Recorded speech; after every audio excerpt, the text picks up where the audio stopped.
to recognize the enormity of the climate crisis. It is a genuine planetary emergency. And I know that many people are not prepared to hear that phrase in an accepting way.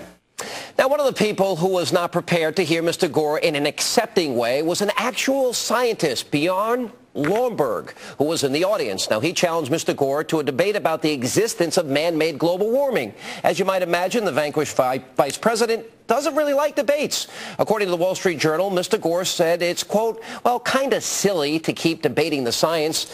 Now, I'm sure the scientist was surprised to hear that. Now, the vanquished vice president, by the way, was a government major in college.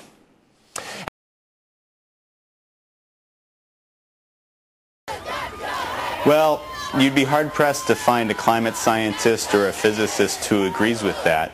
Actually, no. Actually, I've had dozens on this show, but that notwithstanding, what is it where in an argument, when I wasn't talking to you per se, Stephen, but one of your counterparts who said, I think last year, Neil, it was a fairly, mixed winter at the time. Get ready for warmer and warmer winters. Get ready for Florida to be, if you've got coastal property, for it to soon be underwater. Get ready to just wear your Bermuda shorts throughout the winter, which is not objectionable if it's a fashion statement.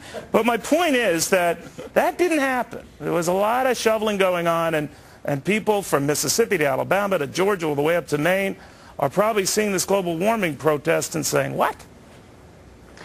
Well, temperatures are, on average, getting warmer. Scientists have never predicted that global warming would mean that there's no more snow.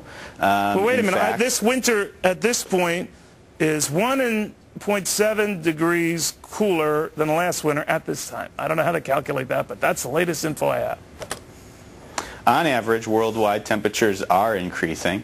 Well, I just told you, this winter is almost 2 degrees colder worldwide than the last winter at this time. So are we talking collectively for a year? Are you going to tell me that being colder is just like being warmer? What?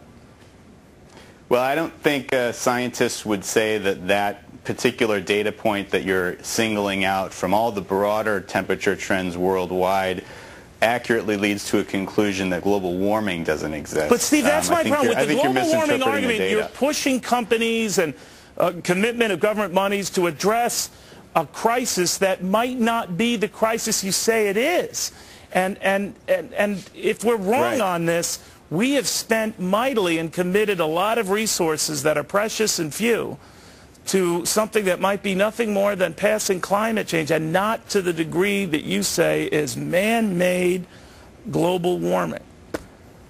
Well, again, it's not what I say, it's what the climate science says. And I know your job is to stir up debate and pose the I just want to know what the hell's going on, because when it's warm, you're right. When it's cold, you're right. When it's raining, you're right. When it's blizzarding, you're right. When it's like, I don't know, it just seems you're always right. Well, temperatures are getting warmer.